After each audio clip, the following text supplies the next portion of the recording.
अस्सलाम वालेकुम everyone, this is D2 8th edition chapter number 11 exercise 11C और हम इसका क्वेश्चन 12 करने की कोशिश करते हैं। इसमें लिखा है an open rectangular tank of length 18 centimetre breadth 16 centimetre contains water to the depth of 13 centimetre. Okay, देखो भाई, अगर मेरे पास एक रेक्टेंगुलर टैंक है, ठीक है,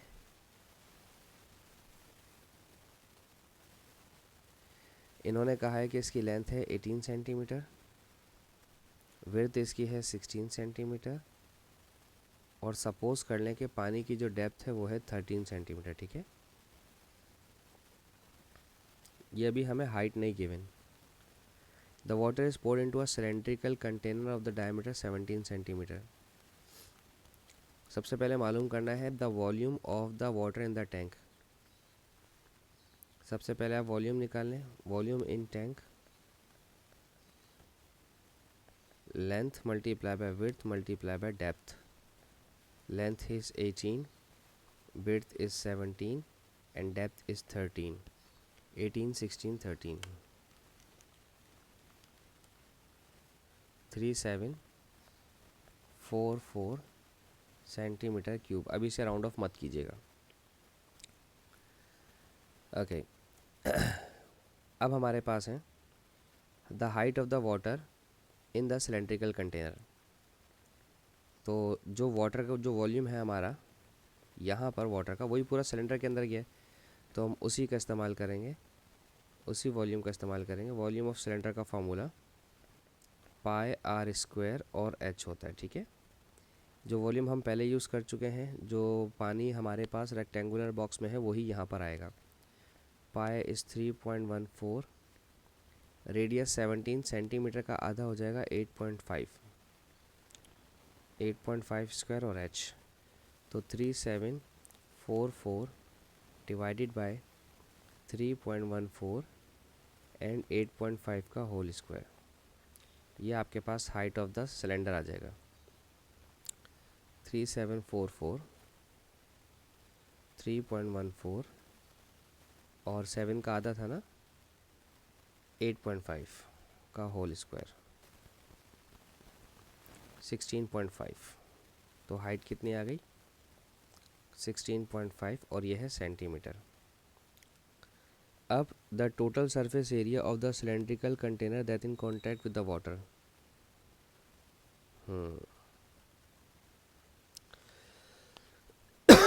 ये शायद थोड़ा सा मुश्किल होगा मेरे लिए।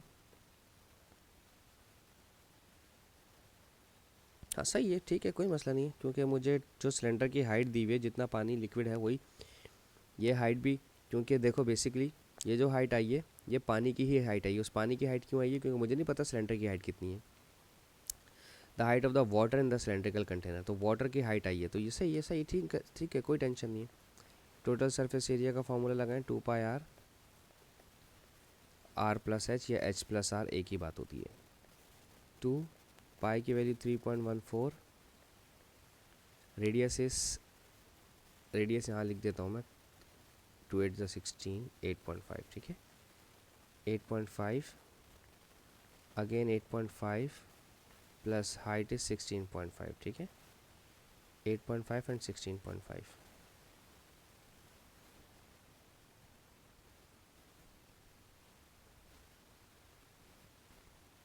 To pi R, okay, 1334.5, 1334.5 centimetre square, ठीक है।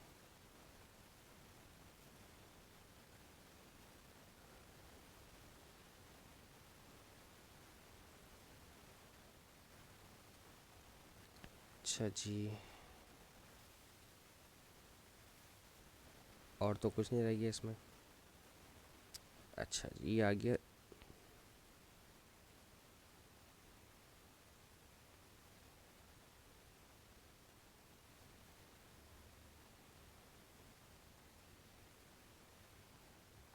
ओके, एक सेकंड रुकें, मेरे ख्याल से ठीक है, मुझे मेरी गलती समझ आ गई।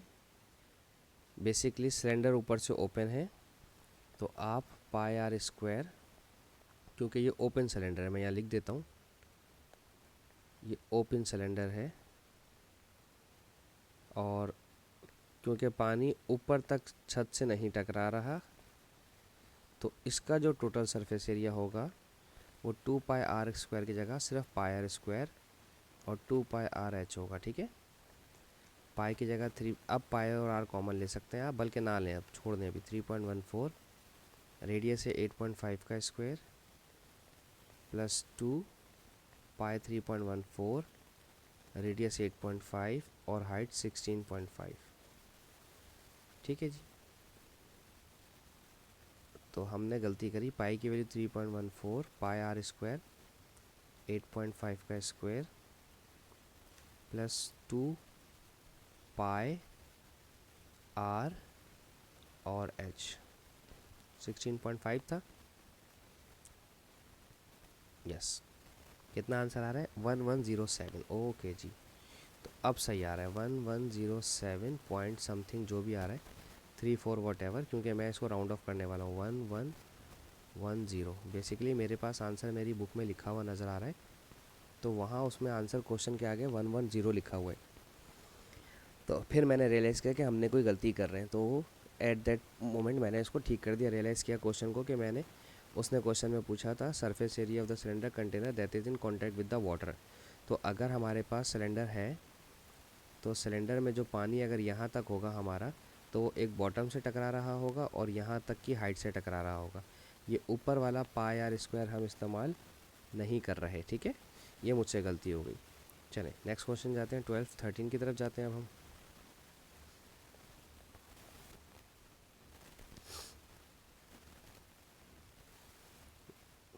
सिर्फ थोड़ा सा हमें क्वेश्चन को ही अंडरस्टैंड करना होता है, बाकी तो कोई मसला नहीं है।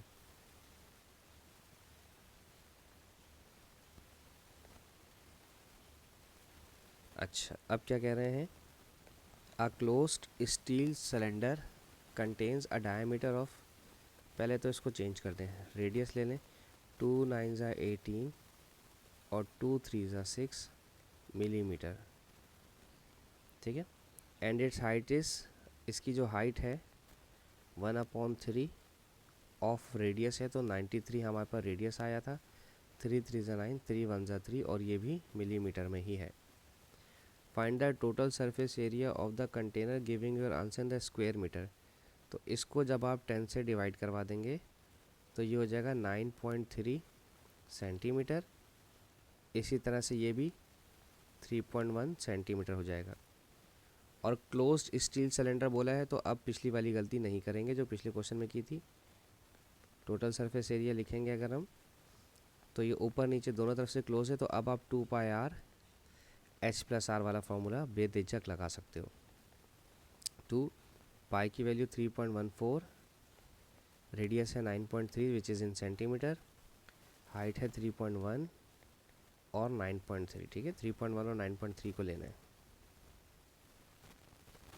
3.1 और 9.3। तो रेडियस क्या है मेरा? 9.3 रेडियस है। Okay, 2 pi R 9.3 724.2। ठीक है, 724.2, तो इसको 725 कर दें। ठीक है, ओके यार, छोड़ दें, 724 ही रहने, कोई टेंशन की बात नहीं है। ठीक है, बिला वजह 725 करें, 720 करें, ऐसा क्या आंसर आया था? 724.209 ना। हाँ, छोड़ दें इसको, 724.2 टोटल सरफेस एरिया हमारे पास सेंटीमीटर स्क्वायर में आ गया। ये हो गया हमारा पहला पार्ट। अब है जी पंचायत वाला सवाल। क्या कह रहे हैं?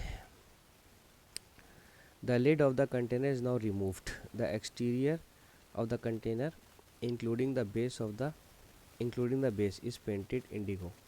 Express the area of the container that is painted as a fraction of the total surface area of the in the part 1. कोई प्रॉब्लम नहीं है, सबसे पहले आप निकालो एरिया टू बी पेंटेड। ठीक है, अब उन्होंने टू पाई आर स्क्वायर में से ऊपर की लीड उतार दी तो सिर्फ पाई आर स्क्वायर बचेगा, और टू पाई आर और एच। पाई की जगह 3.14, सिलेंडर का रेडियस है 9.3 का स्क्वायर, प्लस टू पाई की जगह 3.14, रेडियस की जगह 9.3 और हाइट की जगह 3.1। ठीक है, 9.3 और 3.1 है हमारे पास।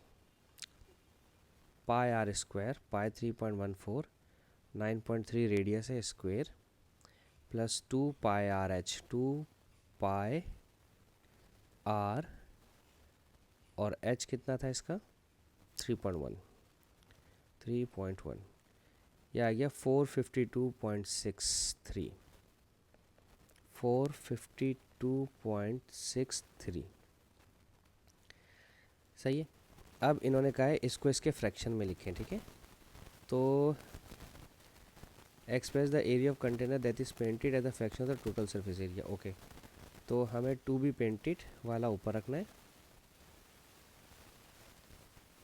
और टोटल सरफेस एरिया डिनोमिनेटर में रखना है। ठीक है, टू बी पेंटेड वाला है 452.63 और टोटल सरफेस एरिया 724.2। 452.63, 452.63 अपॉन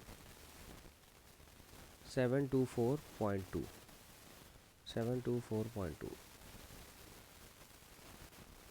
ओह, ये तो फ्रैक्शन दे ही नहीं रहा, तो इसके फ्रैक्शन ख़त्म, डेसिमल ख़त्म करने की कोशिश करते हैं फिर। 453, ओके।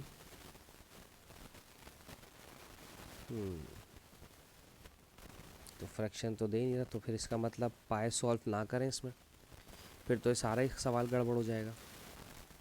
724.24 को वापस लेकर आता हूँ। अगर 724.2 को डिवाइड करवाते हैं 3.14 से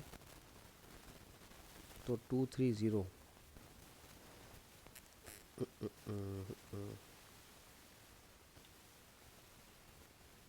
230 पाई, तो ये आ रहा है 230.6 पाई। ठीक है, अगर मैं इसका पाई को नहीं सॉल्व करता। ठीक है, और इस वाले में भी मैंने 2 दफ़ा पाई को यूज़ किया था, तो इसको भी अगर पाई से डिवाइड करवाता हूँ 452.63,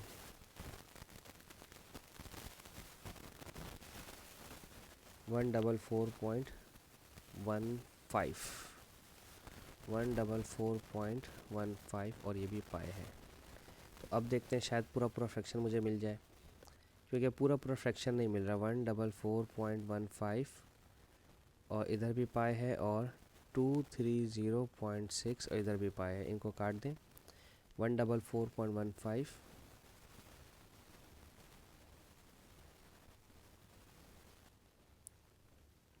230.6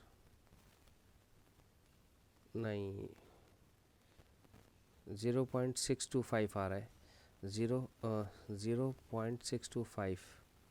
अरे यार, एम ही बिला वजह लंबी करी मैंने। उसी आंसर को देख लेता 5.8 करके, हमने एम ही लंबा किया, कोई ज़रूरत नहीं थी पाई में जाने की। क्या आंसर था हमारे पास 452.63 और हमारे पास, मेरे पास ना फ्रैक्शन नहीं आ रहा था, मैं इसलिए परेशान हो रहा था। 452.63, 452.63 डिवाइडेड बाय 724.2, 724.2 ये आ रहा है 0.625। अगर आप गौर करें तो अगर आप अपने कैलकुलेटर में 0.625 टाइप करेंगे तो आपको खुद ही फ्रैक्शन 5.8 दे देगा। तो हमारा आंसर 5/8 आ गया। कोई ज़रूरत नहीं पाई वाई में सॉल्व करने की। इसको एम ही में कंफ्यूज हो रहा था, क्योंकि इतना बड़ा डेसिमल में भी मेरा एसडी में जाने के बाद भी मेरा आंसर आ नहीं रहा था। ठीक है ना, तो कभी कभार इस तरह के क्वेश्चन आते हैं कि आपको थोड़ा सा उसको हट के सोचना पड़ता है। तो मैं भी आपके साथ ही कर रहा होता हूँ, पहली दफ़ा ये क्वेश्चंस मैं पहले सॉल्व करता नहीं हूँ, साथ साथ ही कर रहा हूँ। आपके इसमें थोड़ी सी मिस्टेक भी आती है, उसके लिए मैं माज़रत ख़्वाह हूँ और आपके साथ ही कुछ नया भी सीख रहा होता हूँ। Thank you so much for watching my channel. अल्लाह हाफिज़।